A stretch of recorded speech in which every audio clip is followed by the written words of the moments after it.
All right, so everybody, thank you for joining us today. We are here with a panel with Mr. Adam A. Smith. Adam is a first-generation college graduate who has dedicated his almost 3-decade career to ensuring college access and success for all Americans. He currently works at the University of Kentucky as an executive director of University Academic Advising and has a vibrant public speaking and educational consulting firm, Adam A. Smith and Associates. Adam brought this panel together today to discuss the topic as we're seeing it on the screen. And we can't be joined by Heather C. Liu, but I know that she was a part of the efforts of getting everything here today. She describes herself as she, her, and hers, and she puts it as she is an angry Gemini Earth dragon, multiracial Asian, queer, cisgender, disabled, survivor, surviving, anxious and depressed woman of color, artist, and educator based in St. Paul, Minnesota. So even though Heather Liu can't be with us yet, she might find Wi-Fi during this session and join us. It's fair to give her her place in this session as well. So Adam, with that, please start us off. Thanks, Greg. Thank you all for being here. If y'all know Heather Liu, many of y'all have shared community with us over the last 6 months. So first and foremost, want to thank InfoBase for making the space, for making the opportunity. Today, we're going to talk about change, right? Everybody likes change, just not for us, right? So how to work through change, not just survive change, but thrive in change. So we have a great group of panelists today. Shout out to InfoBase for always creating the space for us to build community and coalition. It's critical to have that in these times. We know that there's many a distraction. There's a distraction happening right now in Washington that the abnormal is becoming normal. So the more we can normalize creating space for each other, working through things with each other, and lean into opportunities to build coalition through this virtual world, the better. One of the things that we've heard a lot of response to, we've been through now 6 months. This is the last of our first 6 months of webinars, blogs, conversations with InfoBase. We've heard a lot of people saying, you know what, I'd like to go deeper. So we have put together an opportunity, and after this webinar, you will get every recording of every webinar since January 1st. You will also get all of the blogs Heather has done and the downloadable content that you can share with your friends and your colleagues. But if you want this group that you're going to meet, these fabulous folks today, or any of the other groups, to sit down with you in your organization, your K-12 school, your higher ed department, or your business or your company, and do a deep dive into any of these topics. Basically sit and break down the topics we've covered for the first 6 months with you, specifically from the lens of your organization, your landscape. We want to unpack that with you. So Heather and I, as well as all of the panelists that have been on the first 6 months of Convos, are more than willing to do that. My email address is there. It is not seek, it's speak. Jesse knows. One thing you're going to get from me is a lot of typos. Big old Lyman fingers. So Adam at hereadamspeak.com. Thank you all so much. Quickly, I'm going to do the best I can to set our time, space, and place for my partner, Heather, who does a great job doing that. But now more than ever, right, there's just so much going on in our world, making sure that we are acknowledging where we are. So if we can all just kind of take a deep breath, get ourselves centered, close your eyes if that's what works for you. We honor our ancestors and the narratives of the people and their knowledge who have, sorry, I can't see, I got this little thing in the way. I'm sorry, y'all. Okay, we're going back. We're in the midst of a global pandemic and continued racialized violence, legacies of colonialism, genocide, and boarding schools, COVID-19, murders of Black folks at the white supremacist hands of policing, violence and assaults on trans women of color, Stop Line 3, racialized violence and hate against Asian women, femmes, elders, youth. immigration and detention centers, continued xenophobia against communities of color.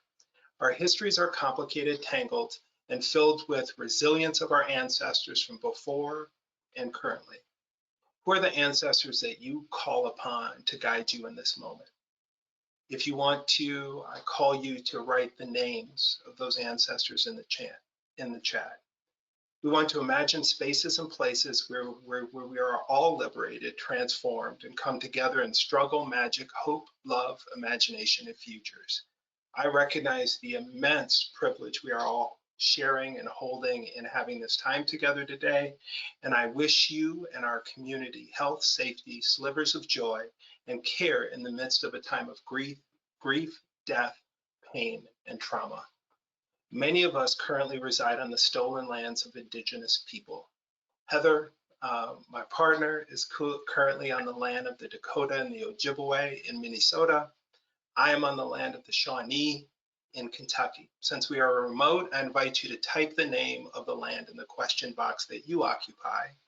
We honor the physical, psychological, emotional, and spiritual places. These lands, often unceded, have been taken by force and colonized. And we have a legacy of violence, murder, and pain.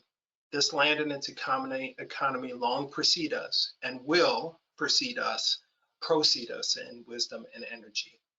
I invite us to recognize how this time and space and place hold many truths, and how land back is bigger than that. It means that we people deserve to be reunited and restored within the Indigenous peoples' lands we occupy. Land back is needed and necessary action in our praxis as healers and in the community. But we must act through reparations, legislation, solidarity, and practice by redistributing power, wealth, and in action through meaningful relationship building and coalition led by the people most impacted at the center. A little bit about me, y'all know that I didn't do a typo here. Adam Smith, he, him, his. More than anything, I'm a husband, a father, a pawpaw. I'm a Black man with multiracial roots, really a product of a home filled with trauma, also joy, addiction, first gen, like Greg said, and really have dedicated my whole career to what I would call tipping tables and washing feet, that ministry of who the carpenter from Nazareth was and the God that he is, and trying to live up to that work all around the country, whether it's in a higher ed space or it's in my personal work, trying to build community, work on leadership pieces, diversity and equity things throughout the nation. Greg talked great about Heather. Her introduction is amazing. Feel free to take a look at her healing art and her justice art. She works for an amazing nonprofit in the Twin Cities, Minneapolis, St. Paul, is an outstanding healing artist. Her contact information is there. I will turn it over to my friend and brother, Willie Cook. Willie? Excuse me. My name is Willie Cook. Pronouns are he, him, his.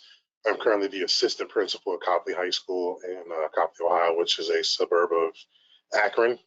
I'm currently a doctoral candidate at Vanderbilt University in the educational leadership and policy program there. I am a mixed martial arts fanatic. I actually fought a few times at amateur levels and loved every second of it. I was one of the current 60 Bright Fellows from the Ohio State University, which is a disruptive effort to improve the quality and the diversity of academic administrators in K-12 education. I'm a father, a husband, a brother, a son, and I left you guys a small quote just to kind of sort of give you my mentality and the way that I kind of sort of go about my work with kids. The child who is not embraced by the village will burn it to feel its warmth. And that is an African proverb. Basically, we have to embrace all of our children and however they come in whatever way that they get there, because that is the best that they can come at that moment. And big shout out to Adam, because I came to Adam a complete mess, and I'm still a complete mess, but Adam embraced me, which is why I'm here today talking to you, which is why I'm also a doctoral candidate at this point. So big shout out to Adam. Look at my guy. You know, Willie, in our work, all the, just like as parents, all the wins are yours, all the losses are the coaches, right? Keely, my sister Keely Spot. Keely, you want to introduce? Well, good afternoon, everyone. I'm Keely, and got a bunch of bullet points here, but first and foremost, I am a wife. I will eclipse 20 years this year. Hallelujah. To the greatest man on the planet. Sorry, Adam, I love you, but no. I have 2 young girls. They're 10 and 12, and they are definitely preteens all the way around. I am a dear friend, a confidant, and a big sister. I have a younger brother who is amazing also. I love to teach at church, telling everybody, all those kids, K through 5 are kind of my sweet spot. Talking to them, of course, about who Jesus is and why he walked this earth. I also, most of my, well, I should say all of my career I've spent in corporate America, and it's always been in service to clients in a variety of capacities. But the last 16 years I have spent in the financial services industry. So trying to help individuals, families to build wealth and to understand how to tell their dollar where to go instead of letting it run them. And hopefully passing some of those assets on to the next generation. And I'm just very, very passionate about serving people and really love doing whatever I can to impart any knowledge that I have, and hopefully I get to learn from people as well. I love to puzzle. I'm crazy. I drive my family nuts. It's okay. Like, you have to give me a room. I love to read. I love to walk. I'm a very creative soul, and as you can see, I'm not afraid of color. I have no issue with color. I love root beer, movies. I love jumping in the leaves. That's, honest to goodness, my favorite thing in the whole world is making a gigantic pile of leaves and jumping in them. And of course, anything that sparkles. Keely, thank you so much. So Keely's contact information is there. Y'all can grab her. Dr. Carrie, I'm gonna speak it into existence, Carrie. So Carrie, could you introduce quickly? I'm Carrie Bond. I'm a single mother by choice to 3 kids. My daughter is 7 and my boys will be 6 on the 4th. So they're getting up there. We fostered 3 cats at the beginning of the pandemic, and we failed to adopt them, so they are ours forever. And I have an elderly dog who I'm pretty sure is going blind and deaf, but I love him. I'm a PhD candidate. I'm all but dissertation in higher education leadership at Baylor University, and I'm studying faculty flourishing. I've worked in higher education for the better part of a decade in admissions, residence life, and Title IX, and I'm currently a research assistant, and I don't have time for much else. That's a lot. Y'all see my partner showed up. Don't even think that the Wi-Fi doesn't stop Heather Lou. So Heather Lou, where we got through, I tried to set the time, place, and space, but you know I'm not you, sister. So can you quickly introduce yourself, inject some H. Lou love into the space, and then we'll get going. Just really quick, I'm sorry, Adam, I did make Heather a presenter. So Heather, if you want to show the session, or Adam, I can make you the presenter again to go back to your screen, whichever is easier. Oh, I'm good. For now, it's fine. Yeah, thanks for that, y'all. When my internet just stopped working, but I'm back now. I'm so happy to see you all. Just a quick introduction. My name is Heather. I also go by HC or HC Lou. I use she, her, and hers pronouns, and I am in the Twin Cities, land of the Dakota and Ojibwe peoples. And I'm an artist, educator, and then also independent consultant. And so I'm really excited to be here with you today. And, I appreciate you, Adam, for setting the time, space, and place, and for the panelists panelists for being here. I just want to say also, you know, in a time of extreme and challenging politics, I know that that's probably on people's hearts right now too. And so I'm just kind of holding space for that and hoping that we could find ways to be in community together. So I'll kick it over to you, Adam, and the crew, and we'll go from there. Love you. Adam, could you reshare your screen? I'm sorry, I'm just throwing a wrench in this whole deal. Look at you, Greg. I'm just trying causing to. problems. Story of I my don't know life, how to Adam. do it. Okay, I don't know how. H. Lou, can you share it? It's all right. It's all right. I And I will think make HC the presenter again. I'm very sorry. yeah, that's better because I'm bumbling, Okay. stumbling on here. So And I'm not helping you. we're just at Jesse's introduction. And the one thing, Heather, that I think you brought up that's so true, you know, the great James Baldwin, you know, talking about where he says God gave Noah the rainbow sign, no more water, the fire next time. Fire is a cleansing thing too, and a healing thing. And so, yeah, it's scary, you know, but a lot of it's scary when the scales fall from our eyes. It's scary when you pull back the blinds and you've been in your dark room all night and all of a sudden the light blinds you. But the reality of just exactly who we are should be scary, but we're not. Just the one thing to remind folks is we are not, the United States is not the world. There's a whole world that has been here since the original people. And so just because the scales are falling from our eyes and we're seeing exactly who we are, right? This week, last week, women, I love y'all, right? We're seeing who we are. This is the choice though. We can either keep the blinds open and say, okay, eyes adjust, let's fight through. I'm gonna embrace the fire and the cleansing spirit of fire in my life and in this nation so we can be in 250 years what we really want to be. Because what we are is exactly what we're seeing play out, right? People say this isn't us. This is exactly us, right? But the reality is we're a 250-year-old baby country that is as old as Jesse's children in her life. And that is nothing compared to the world. It isn't anything compared to Germany or Italy, let alone Mount Kilimanjaro in Africa. So those countries have went through stuff. Who are we to say we're not going to go through stuff? The question is these opportunities to be together and to share and talk about change and all these different things, which really help. So I stalled long enough. Jesse Farley, my partner. Hey everyone, yes, glad to be here. My name is Jessie Farley. I use she, her, hers pronouns.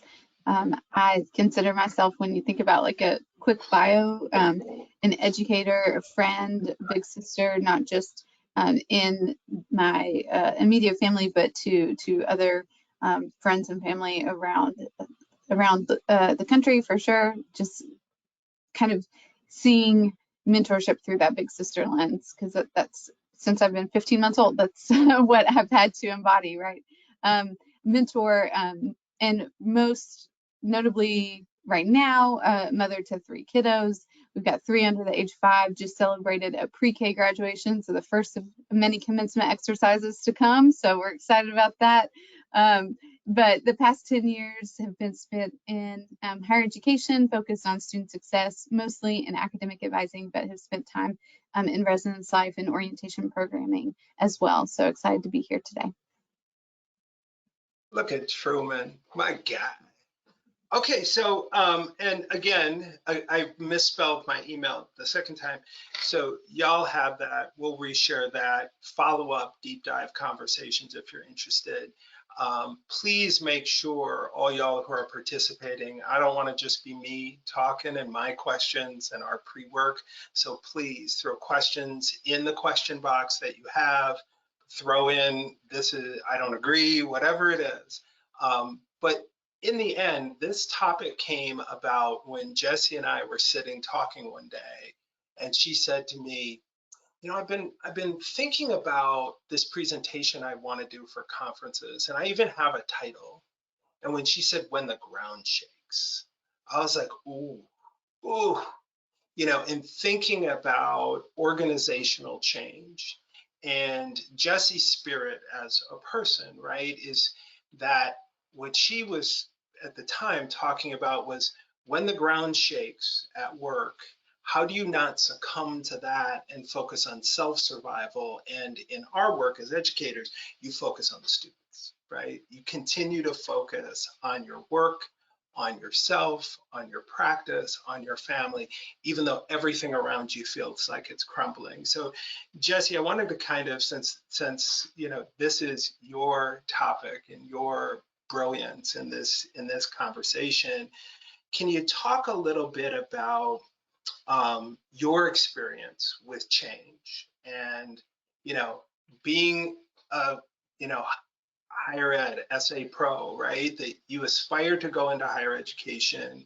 what you thought, and then when the ground shook, how did that shape your perspective? How did that change? And if you could go back and talk to Jesse when you thought in undergrad, I'm going to do higher ed, and then when you thought in grad school, I'm going to do it, and when you were a younger professional, what would you tell yourself that now would impact how you deal with change happening, right? Because change is going to continue to happen. It better, right? Yeah. So first of all, I think you used brilliance, and that's not how I would describe this, but I'm so grateful that you think that this is worth a conversation.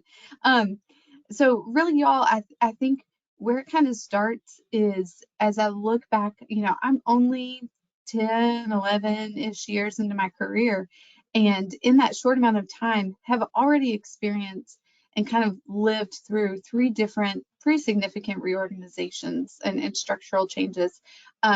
And so kind of looking back, I just am trying to process all of that, right? So thinking way back into undergrad, when I started to realize that, oh, I had a lot of transformational change during college and I want other people to experience this as well, and kind of found myself wanting and desiring to work in higher education.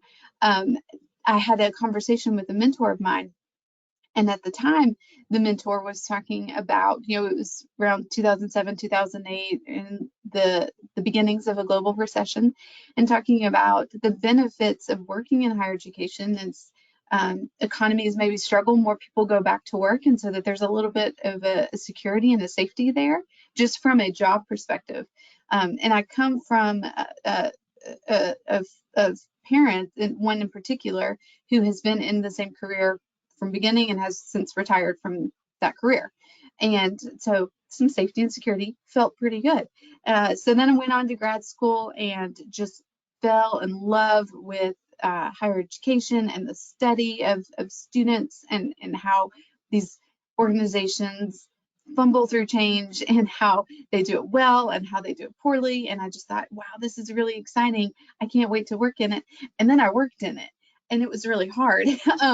And so I started off in a small liberal arts institution, which was amazing and doing great work.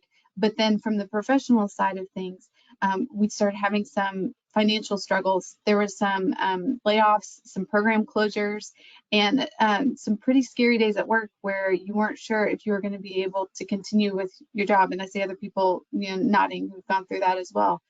And so at that time in my career, I was also placing myself in a generation, right, that grew up watching 9/11, that had some of that fear and wanting some of that security, graduated during a recession, wanting to have a career where you could pay off some of these student loans that you're carrying.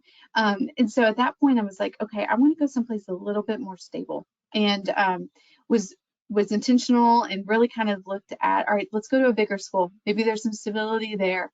A R1, a large research institution, came in, had a position advising, loved the work with students. And 2 years into that position, found out that that unit was going to be dissolved as a part of a broader reorganization. And I remember that day thinking, wow, like I did not think that that was going to happen here again. and just being kind of shocked about it, knowing also that this has happened for many other people. So I brought this idea to Adam, and pardon me, a few years after that, went through another reorganization. This time I was 3 months after having my first child. And so the way that I was thinking, I wasn't thinking just of myself anymore and my career, I was thinking of my family and providing for my family. And so both of those experiences really kind of marked, how do I handle this, because this is going to happen again, and how do other people handle this, right? How do we think of ourselves more than just the work that we're doing and the people that we are first? And so I think, Adam, to get back to your original question, I'm sorry it took the winding road, what I would tell myself, and have really adapted now, is that you're more than just the title that you hold, and more than the job that you have, more than the institution that you're working for. And once I kind of let go of that and realized, like, all right, I can't control it anymore, and I'm just here to do good work today, and that's what I have control over, then all right, if change happens, I'll strap in the roller coaster, and it may be a little scary, but we'll go for it. So. Well, and Jesse, you said something that is so interesting. I was shout out to my Speak Out family. The Summer Institute is going on right now. And yesterday, one of our presenters said, in education, especially in higher education, we have to remind ourselves that we are not, who we are is not the title before our name or the letters after our name, and whose we are is not the place where we work, right?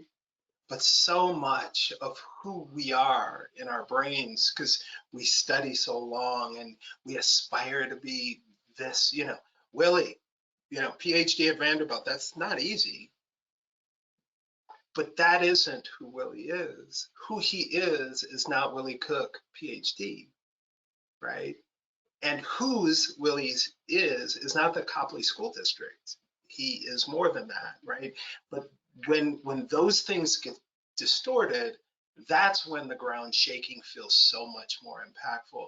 Carrie, since you are still in that higher ed space, you're working on your PhD, talk a little bit about the curriculum pieces, because one of the things I was unpacking today, I mean, we all aspire to be Michigan, North Carolina, Virginia, those places, those state schools that behave like private Ivy Leagues. But the best of us, right, the flagships in our states, are at about a 68, 72, 73% six-year graduation rate. There's really no business in the world that you can constantly be a D or a C and everybody waits for their raise letter, right? And then gets mad when change happens. I mean, this is a business we should be changing, because we're only winning about 68 to 70% of the time. What are some of the things, looking back, and as a higher ed professional now, and as someone who's studying, that you would build into the curriculum for graduate study to help grad students understand and manage the realities of change, and even more how institutions work?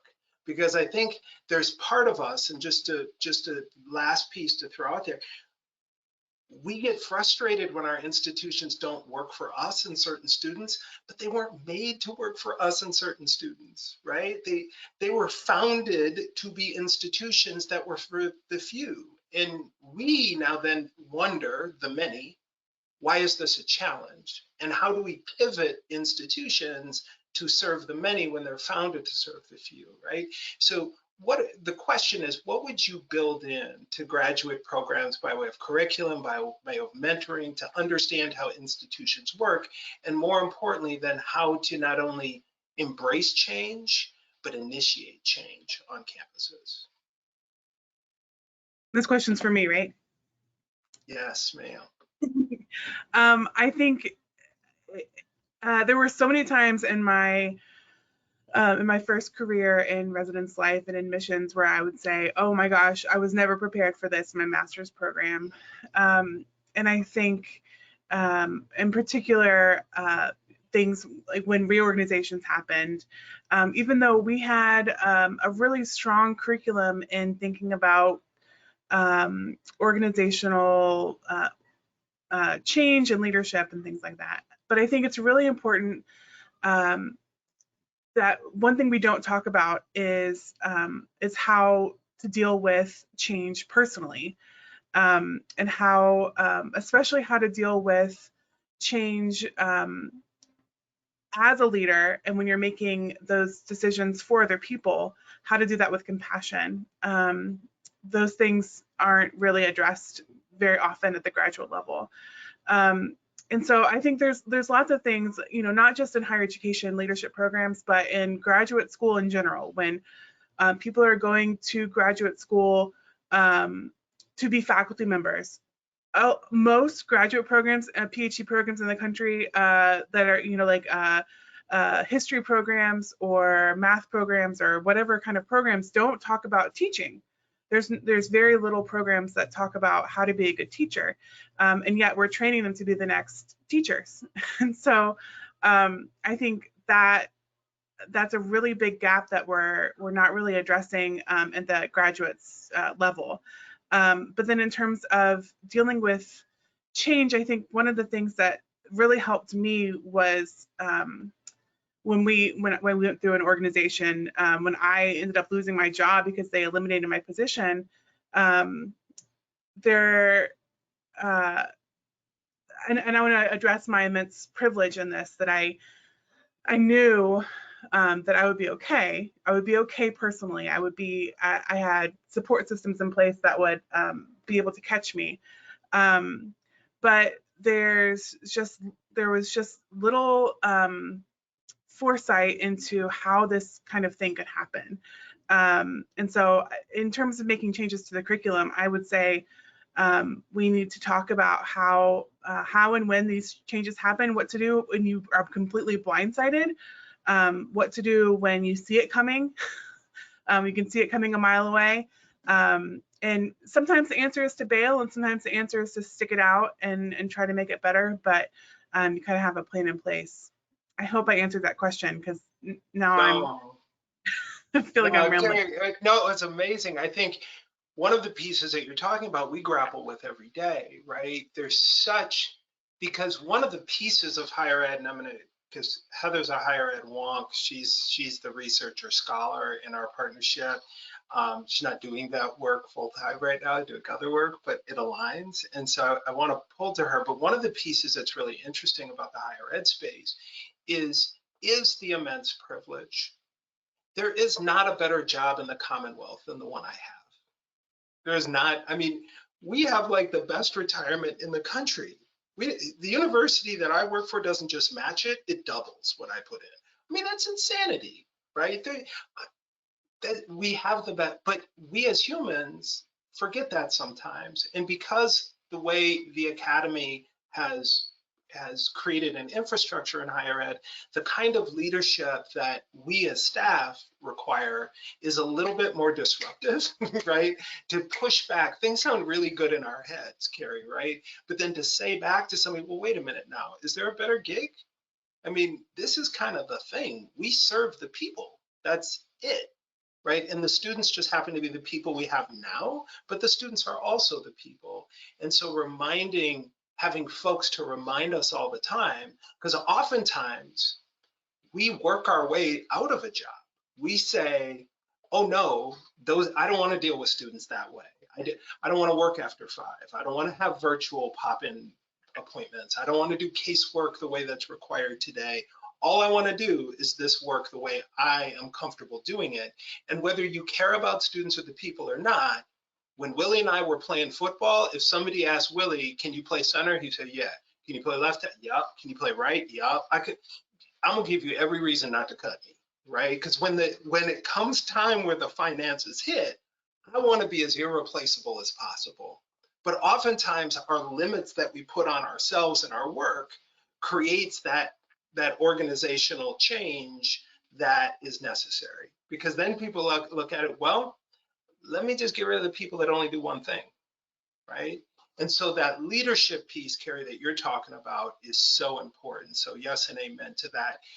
Heather, I want to put a bow on the higher ed piece, but can you talk a little bit about leading through change and kind of a little bit about your journey as a higher ed SA pro and now doing something different and making those decisions to say, you know what, the biggest change is this isn't my season right now here. Yeah, thanks, Adam. Thanks, crew. There's a lot of different pieces to this. When I first saw the title of When the Ground Shakes, I laughed, Jesse, because I was like, I'm from California. I'm used to the ground shaking, right?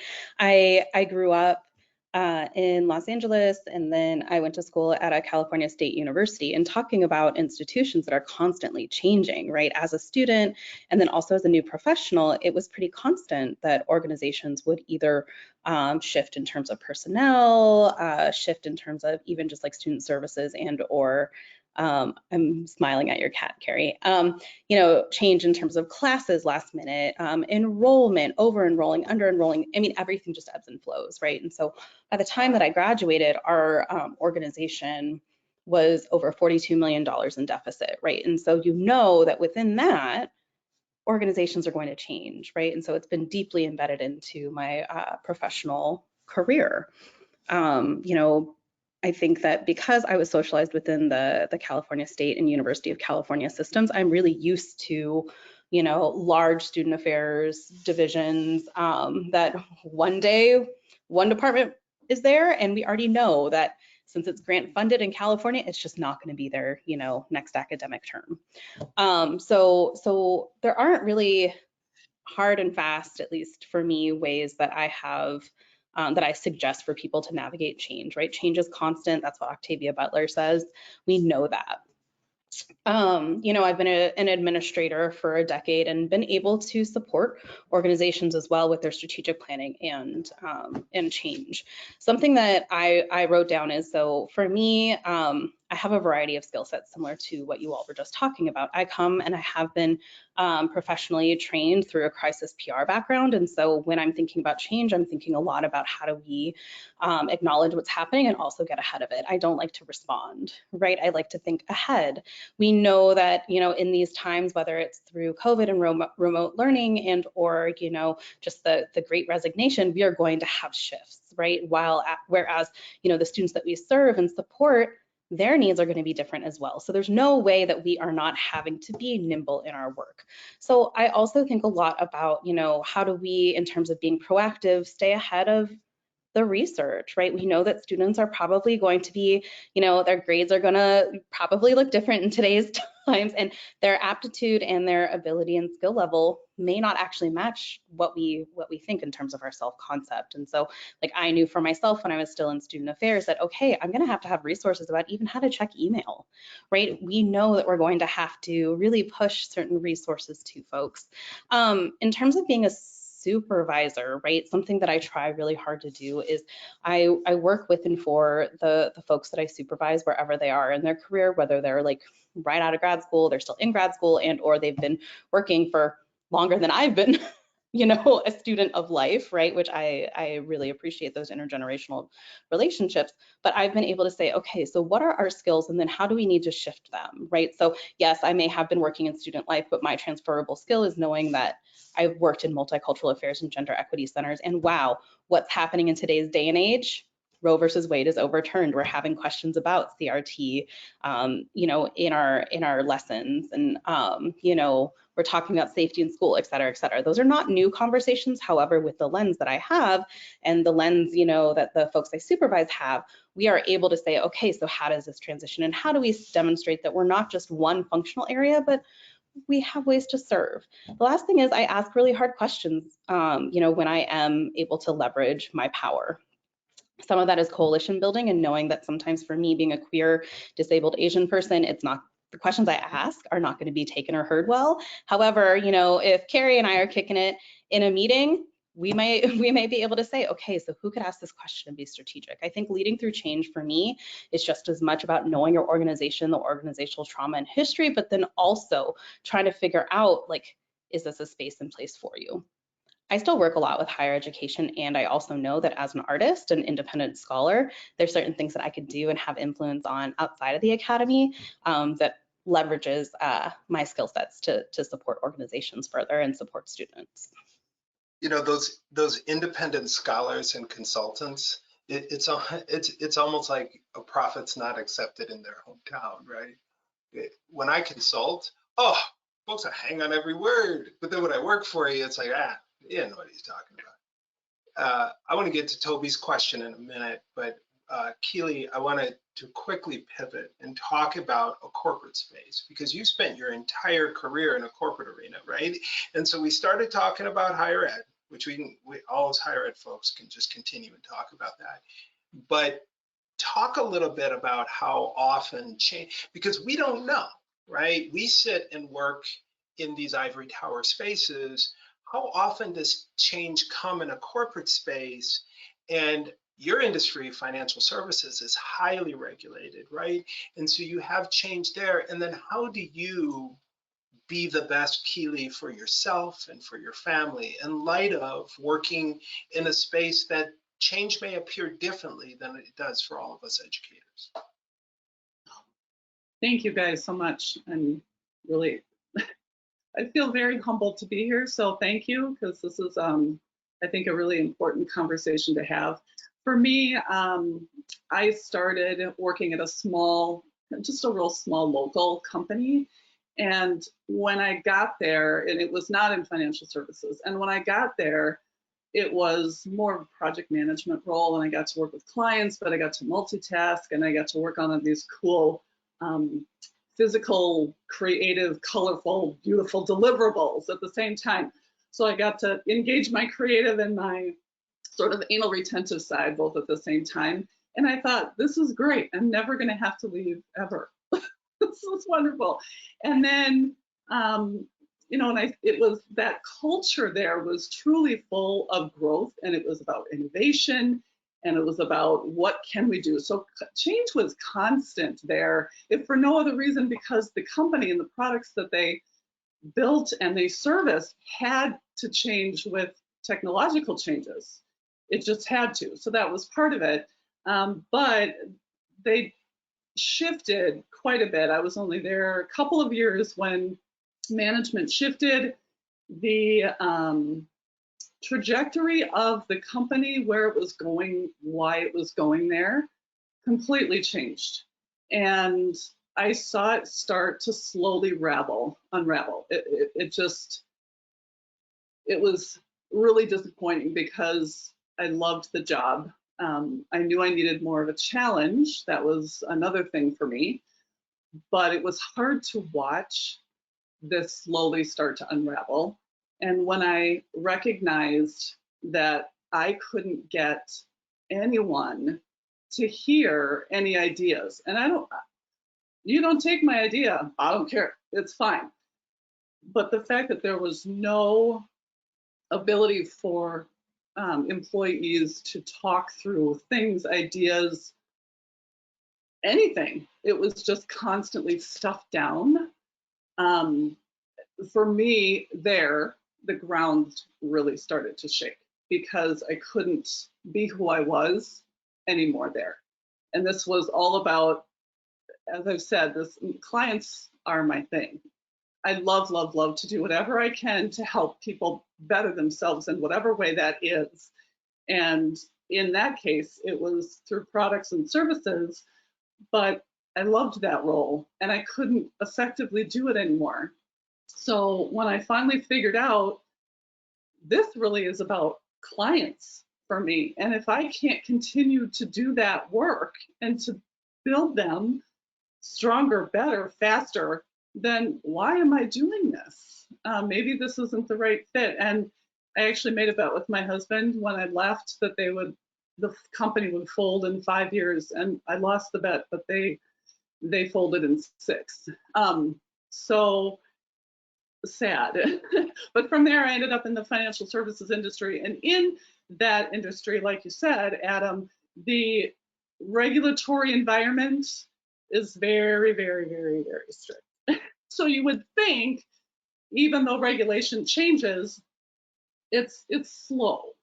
It doesn't happen on a dime, certainly. So you would think that everything would be pretty status quo, at least in my industry, but that's not true. It changes all the time.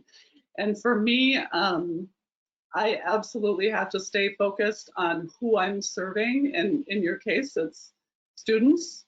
In my case, it's clients. And if I'm not helping them, then I don't feel like me anymore. And, you know, I had a boss several years ago who actually pulled me inside and said, you know, you're really no good with clients. So what I want you to do is spreadsheets and work on technology because you're good at that.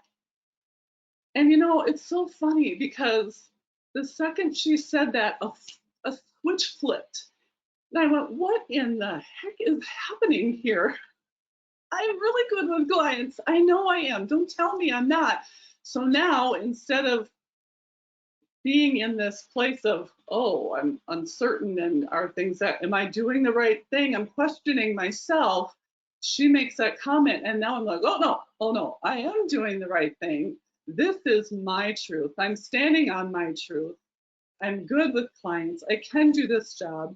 I have not been doing it for a year. I've been doing it for 25 years. Don't tell me I'm not good at it. When I think, Keely, that's the hard part, right? Is when you begin, you know, begin to feel a little gaslighted, right? Well, maybe what they're saying is true. You know, maybe what I'm seeing in myself is truly the funhouse mirror reflection, right? I'm not seeing, maybe I'm not that good with clients. I think what you're describing is a piece that for me has been very real. It's holding on too long, right?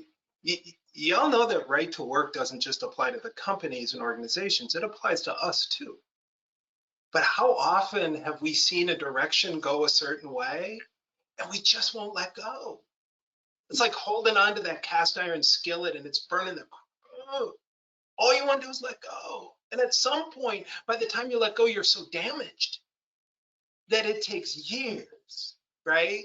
Because we're so afraid that if we let go, no, you know, all of our organizations have a right to change.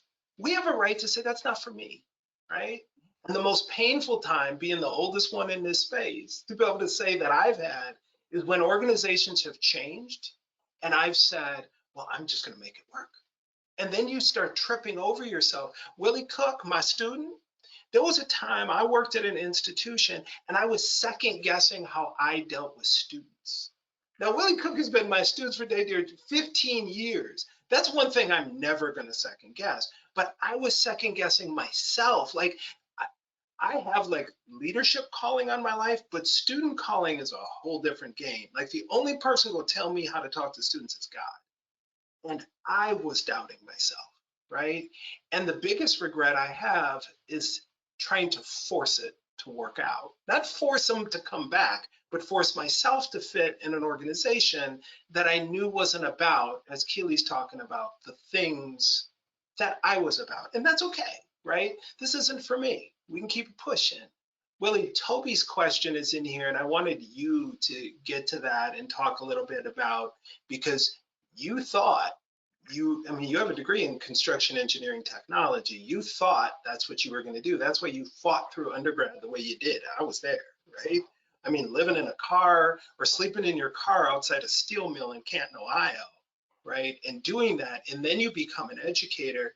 Toby's question talks about, and you've been at a couple schools, what do you do when you see that your school or your organization, your school in your case, has lost its way?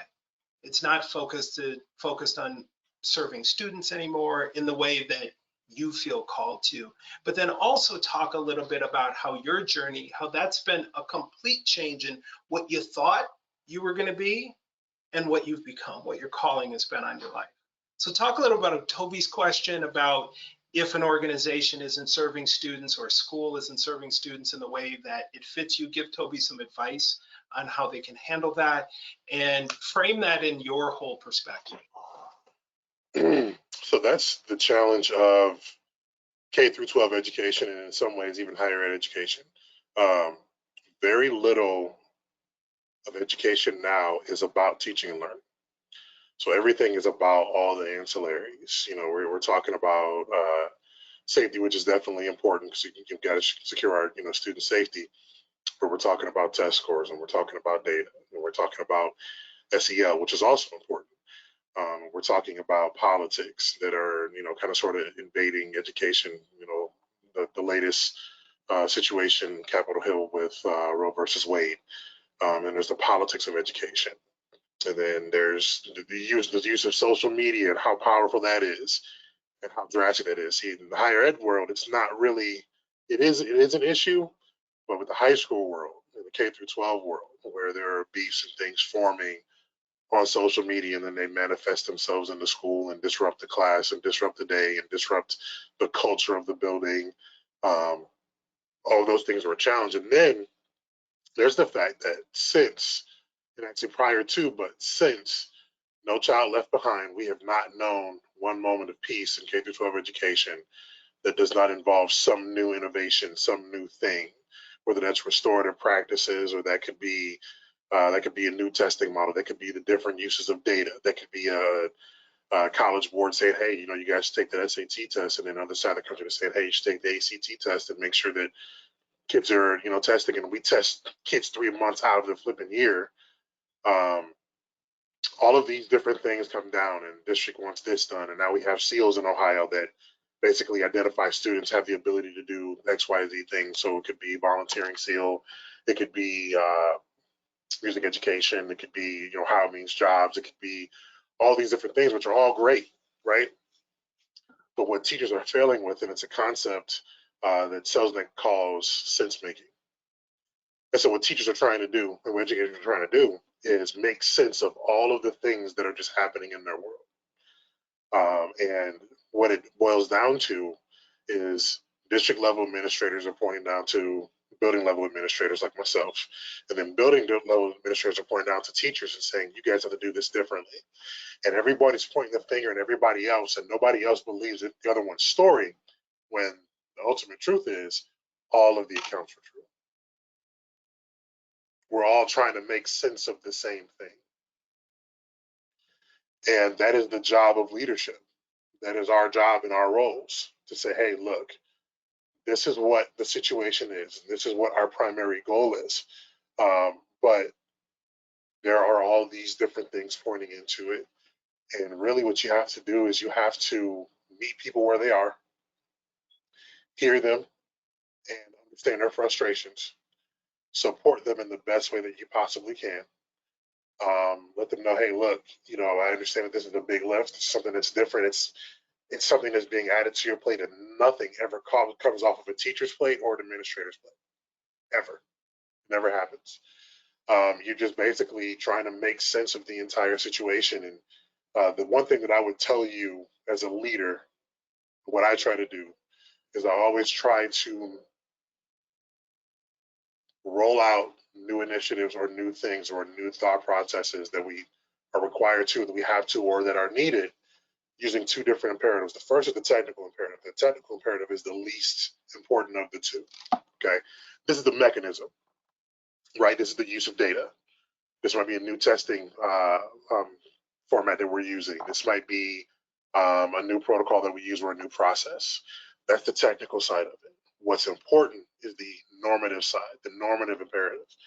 And that is when you communicate the why and wrap that around what the teacher does and what the people and the staff members are doing in your institution and in your organization.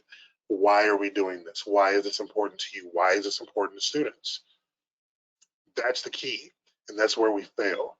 And, you know, all these different things, you know, it really does not come back to teaching and learning. It does not come back to the student. It really just is something that is thought of, and it's going to be the silver bullet. And there's been 10,000 silver bullets since 2001.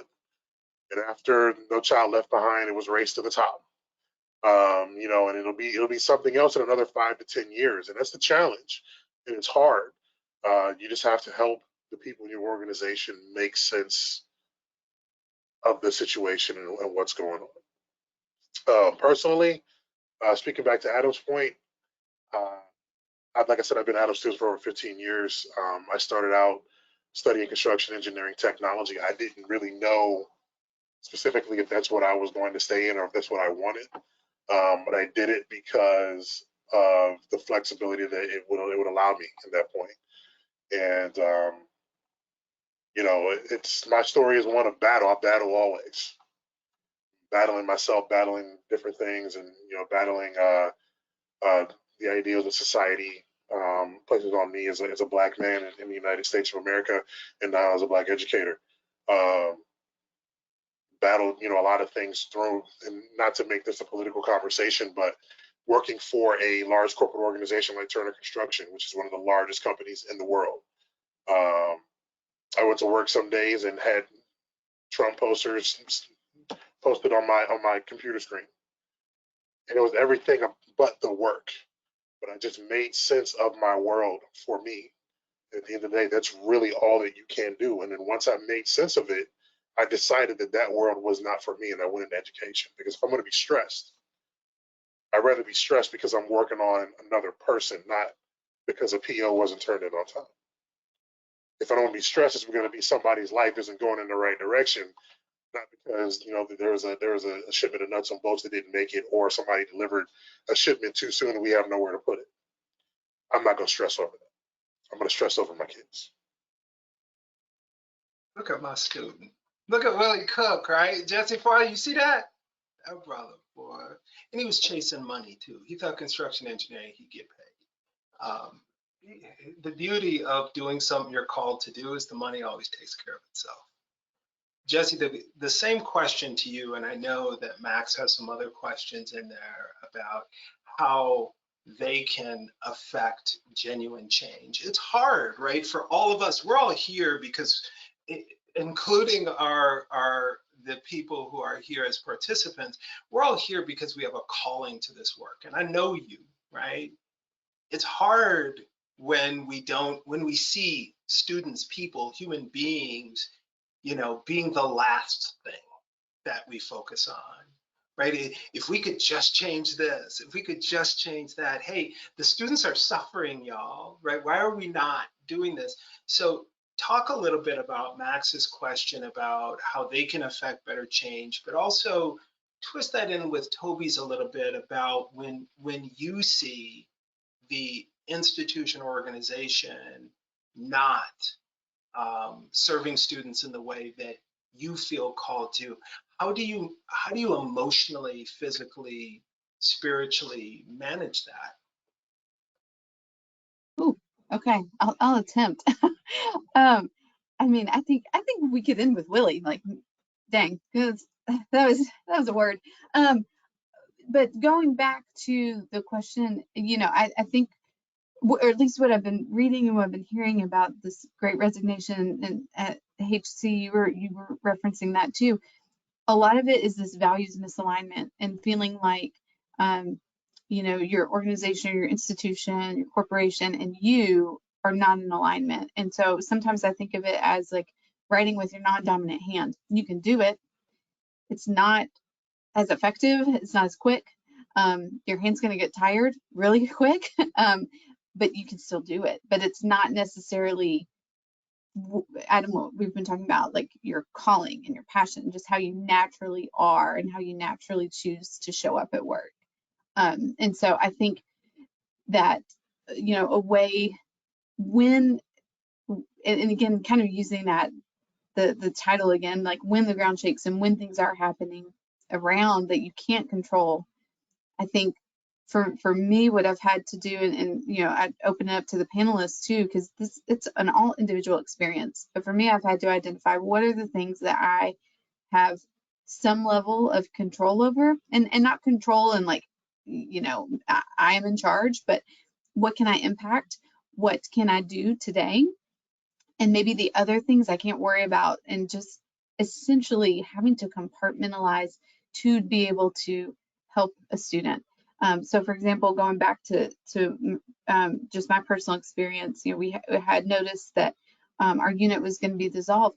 I had a day worth of appointments the very next day of students. And did I want to come to work?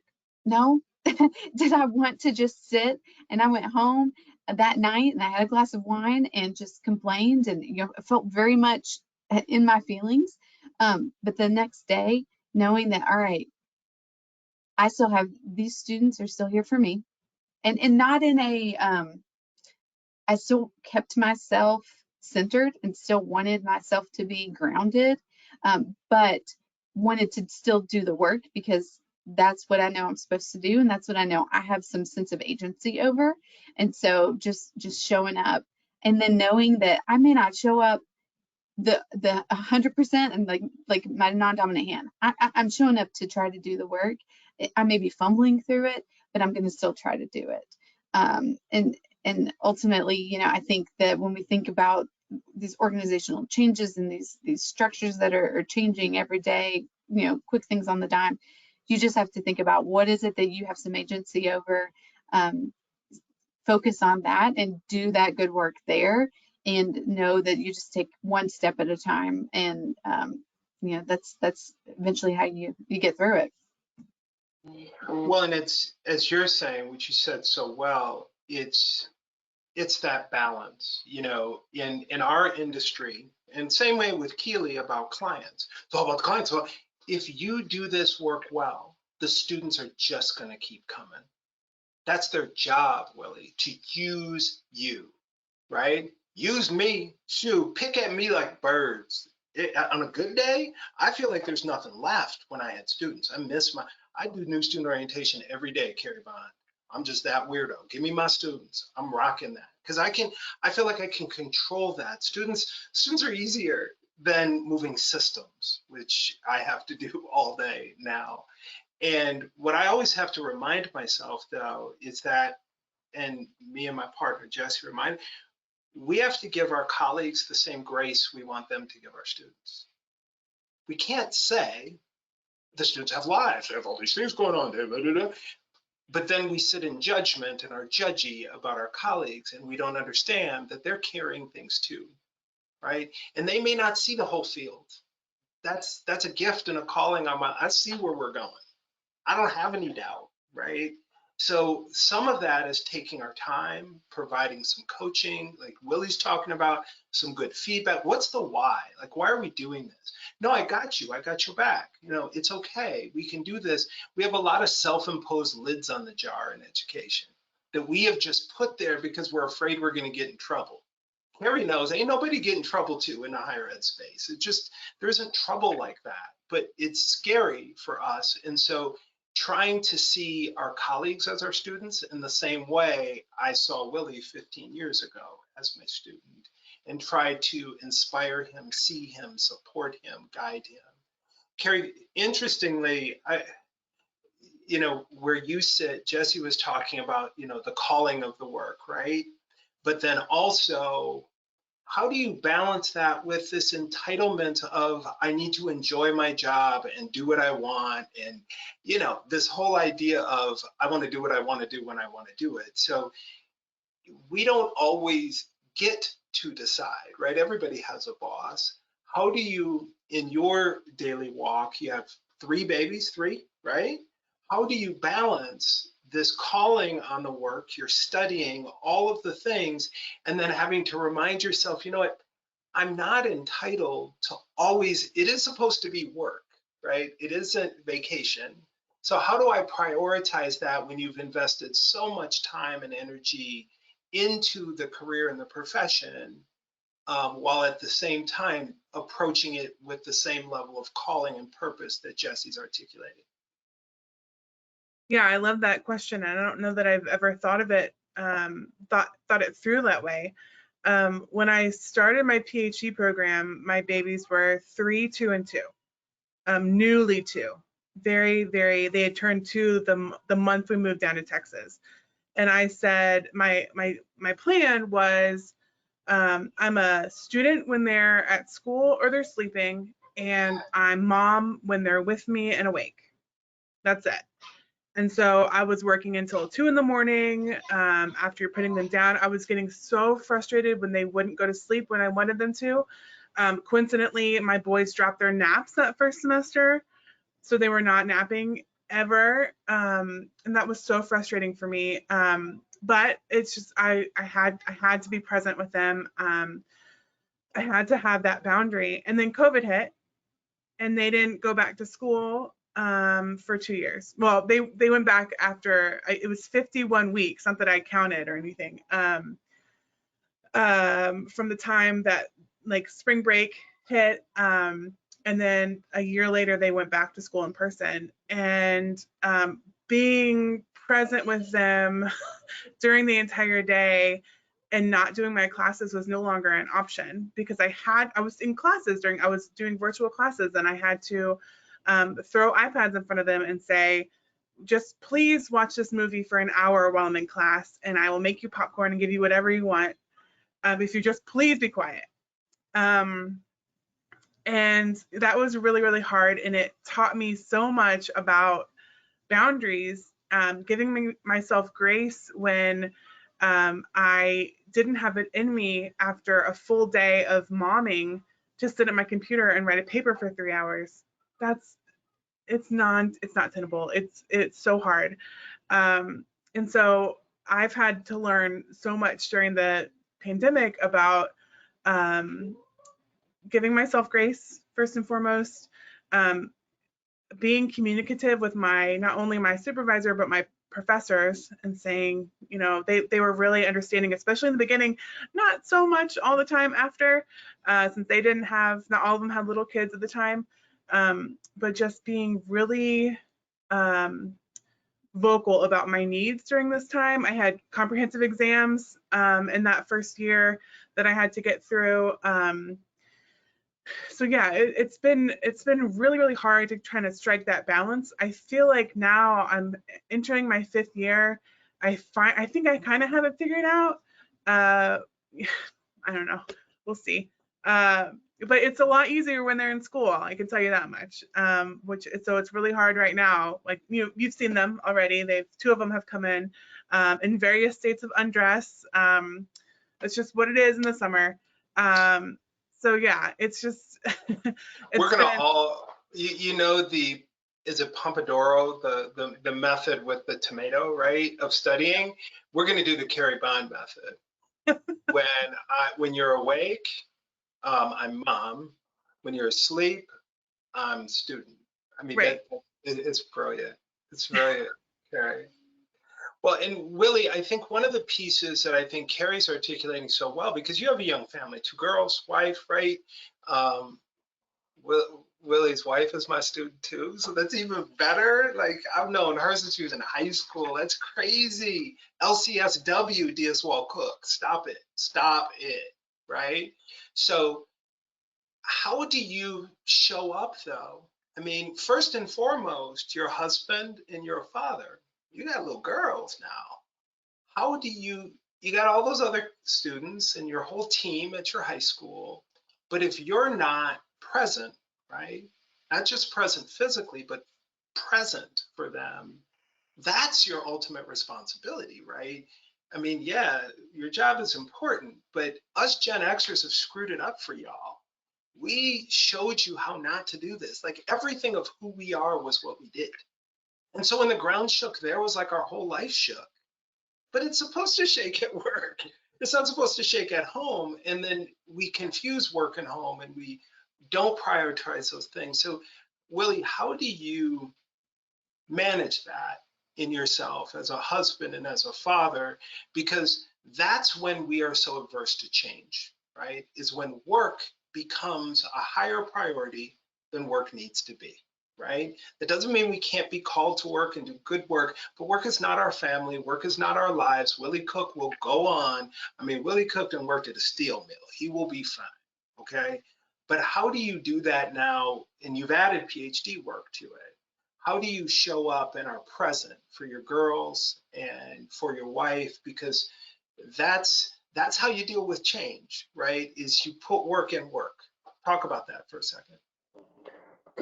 So it's interesting that you brought up the previous generation, because my background is, and my story, part of my story is this.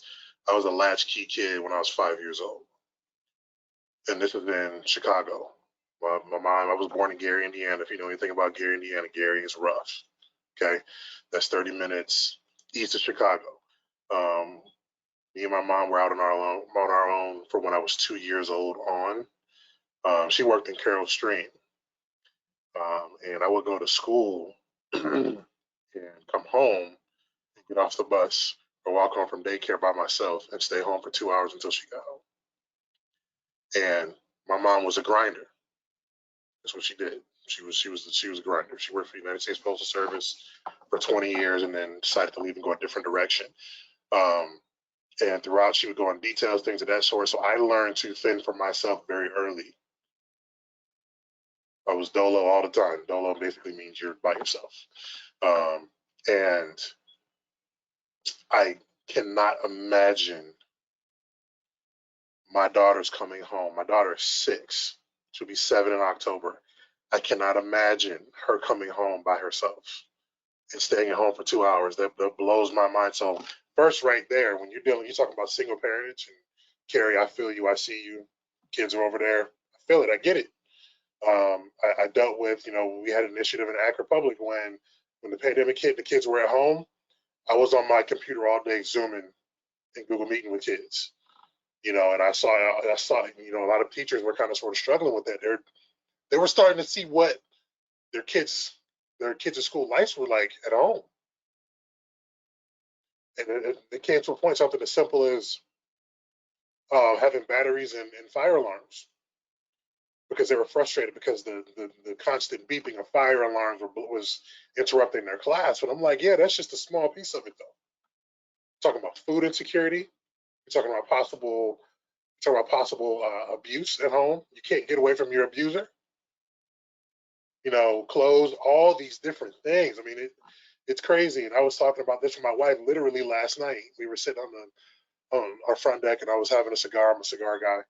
And I'm sitting there and I'm unpacking a year previously in which not only was I assistant principal at another school, I was leading an organization called Torchbearers in Akron. And Torchbearers is probably the premier organization for young professionals in the city.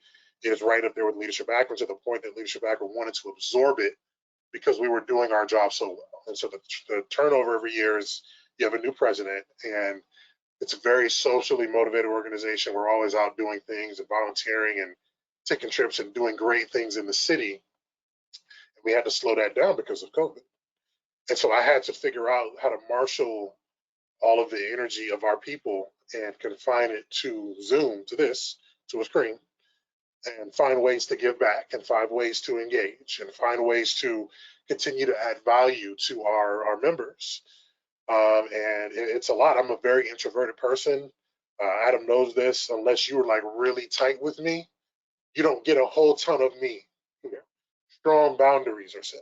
Strong boundaries, huge, monumental, like Spartan boundaries. Like, you're not getting over it. It's a problem.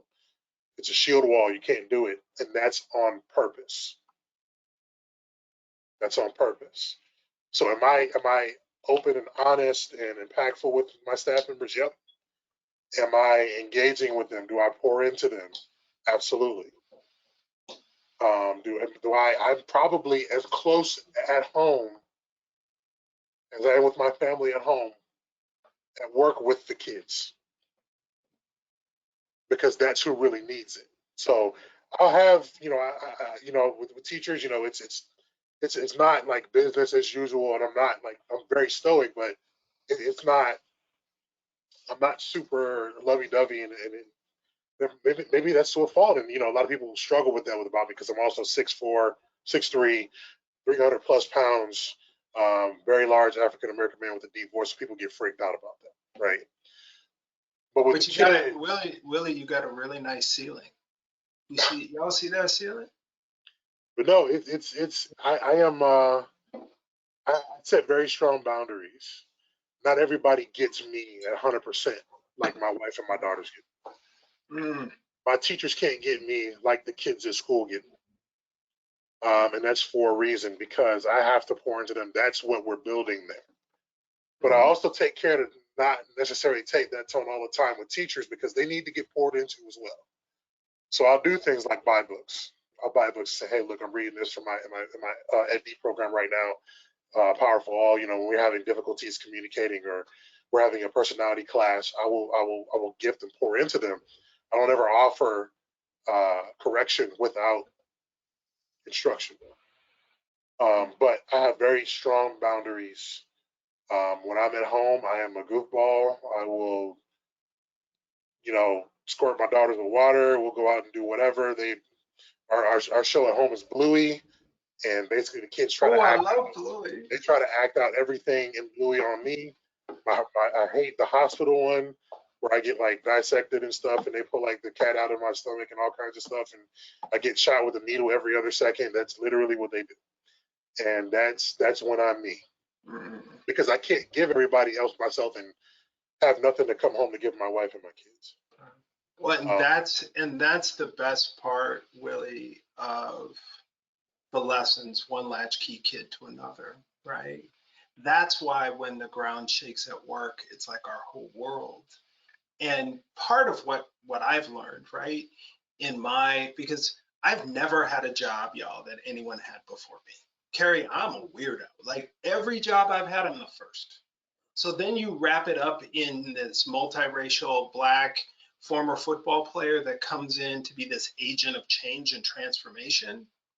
Ain't nobody can handle that. I mean, that's fun for a while. And then they're wondering, why are you so fired up? Why are you so intense? The key is, as Willie's articulating so well, is finding something to pour all of that passion into that isn't the place that's supposed to be dysfunctional, right?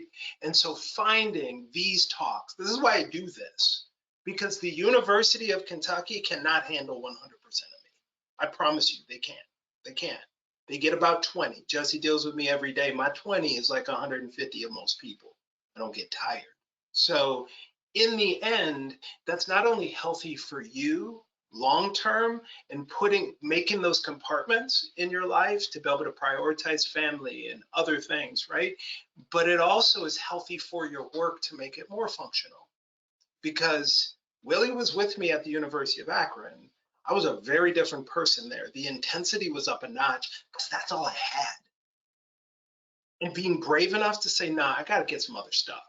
I got to get my grandbabies. I got to start my own this. I got to do coaching. I got to do this and I got to do that, because my ministry, my work is not my job. At times it is, but my work is all this other stuff, right? And this coalition building. And so then when the ground shakes here, it doesn't feel so disruptive. And you also, because all of us are called to this work, aren't so disruptive in the job, because we're wondering, why is everybody running so slow and they don't see that the students are struggling? Well, we wonder because we have so many eyes on it. Keely, talk a little bit, and I'm gonna let you and Heather close it out. Talk a little bit, because in your intro, you talked about your work at the church and your passions outside of your work and your job. How did you set those things? Because I know that you have things that are your heart. I'm gonna tell you, my sister Keely Spot will, anybody get through Minneapolis, just get you a hug from Keely. It will change your life. Okay, I'm telling you, it just will change everything. So talk about how you've grown in that and said to yourself, no, these are Keely's things. Like, Keely is this job and she can do it really well for her clients and for her company, but these are Keely's things, and how that balance has helped you when the struggles and the changes have happened in your corporate space. Well, one of the things, just a side note, just a little. I just want to say quickly, all of your points, all of you are amazing. And I have experienced a lot of those moments, those things that you have to do to keep yourself grounded. One of the things that I have learned is that I have to have grace for myself. And that if that means, Jesse, you talked briefly about, you have this horrible day and you come home and you have a glass of wine, and okay, and then tomorrow it's just different, right? My mom always taught me that it's okay to get upset about something, give yourself a time frame, and then be done with it and move on, because there's too much life to live out there. So I just wanted to throw that in there. But to answer your question, Adam, I think for me, it's this is kind of personal, but about 6 years ago, I was sitting in church in our Wednesday night ministry, and there's somebody up there doing, the format was to have a big group teach, and then we'd break into small groups. And I was leading a kindergarten small group. And I'm watching this guy up there teaching, and I was poked. Hey, that looks good. Maybe that's something I should do. And I let it go for an entire school year. And then the next year it happened again. And so I went to the guy who was doing he was the director for that ministry. And I said, hey, I think I'm supposed to maybe do that big teach thing. And he said, oh, you want to? I said, no, I didn't say I want to. I said I think I'm supposed to. And what's so funny is that I was petrified. Of course, the first time I went up there, I'm not good at speaking in big groups at all. If I can do 6, and that's just like, okay. So to speak, and even though it's just kids, I was petrified up there.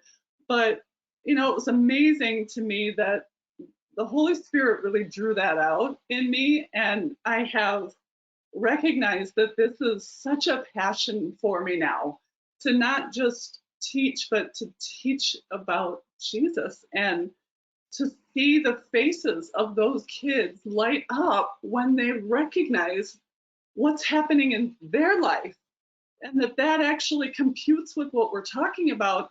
It's like watching the marble go down the hole. I'm like, oh my gosh, like it has completely changed my life. And I will not give up that ministry ever. I absolutely love it. And the first year, 2 years, I was only doing Wednesday nights. And by the way, this is like in our my location, my church, it's about 150 kids on a Wednesday. One of our other campuses has probably 600 kids on a Wednesday night. But for me, 150 is like, oh my gosh. But it was Keely, wonderful. how has that changed? So when you listen to that voice, I loved how you said that. I didn't say I wanted to. I said I have to, right? And whether it's standing up in the church doing your thing, it's gardening, it's baking, it's whatever that poke is, right? That takes bravery, because work's easy, right? You go to work, it responds, we feel really good about it, we show up, we all feel like Fred Flintstone, yabba dabba do, and we leave, and it's always someone else's fault. But when you're doing your own thing, there's no one else. In my firm that I have, my wife and I said, when you work for yourself, your supervisor needs to be a jerk and your employees need to be lazy, right? I mean, that's how it is when you work for you, right? And when you take on other things, first off, it's challenging because there's risk there. How has that helped you during those 6 years deal with the stuff at your firm, at your company, wherever you were at those times? How has that helped you, having something else to pour into that was Keely 2? Does that make sense? Absolutely, because you're right, Adam, we get really stuck in my work is my identity. And it's huge. And I think we often attribute that to males, but I'm just as guilty of that, absolutely just as guilty of that. And to know that I don't have to do a job, go home, watch the stupid boob tube, go to bed and get up and do it again, that there's something that I actually want to do. I want to be with those kids. I want to see their faces light up. I want to teach them something they don't know. I want them to make the connections in their brain. And it feels good. It's such an incredible passion to be able to do that and learn that.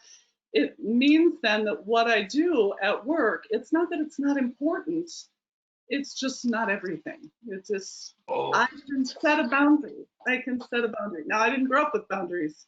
Well, and too, because Heather, can you reshare our screen? I'll let you close it out if you reshare the last slide. Keely, you said that so well. You know, what we've learned, Willie talked about it, you know, me being a latchkey kid like my brother Willie, right? Work, you know, having a mom who is a single mom with 2 biracial kids who bought homes. I mean, that's crazy that Barb Smith did that, right?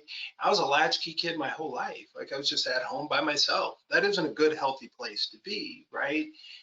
But then learning that you are more, it's addicting because I'll be enough if I make this. I'll be enough if I'm this important.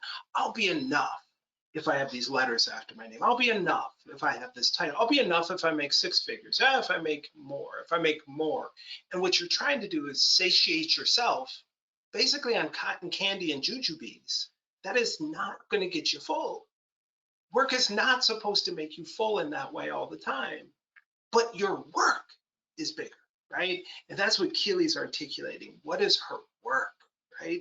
What is her passion? What is her calling on her life? And for all of us that aligns sometimes with what we do for a living and what we get compensated for by an organization, that's scary because it's addicting, right? Because I'm kidding. Boy, eating cotton candy's fun. It ain't that damn healthy though, and we all suffer. And so I think finding those are important. Heather's sharing again with y'all the slide. If you want this group to come in, talk specifically to your school, your organization, your company, your nonprofit, your library, okay?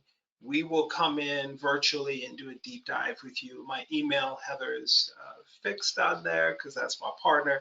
Heather's gonna, Infobase will send you all of the recordings, but this one, as well as Heather's blog about this, as well as some resources. Heather, anything else for the good of the order that you wanna share that we talked about or things we missed? Yeah, I just want to address, thank you for that. I just want to address 2 quick pieces to support some of the folks watching. I know there's a question about how do you overcome the fear of, I'm going to say transition, but then also if you're in an industry such as post-secondary higher education, how do you overcome the fear of leaving? I don't think that's necessarily something that maybe on this panel we can do easily, but what I can say is in the past year I left higher education, and some of that was, and Adam knows, one of the most difficult decisions I made in terms of my professional career, simply because I'd been an administrator. My trajectory was to continue like moving up in an organization, similar to my panel, my panelist colleagues here. Boundaries and saving energy for my people is really important.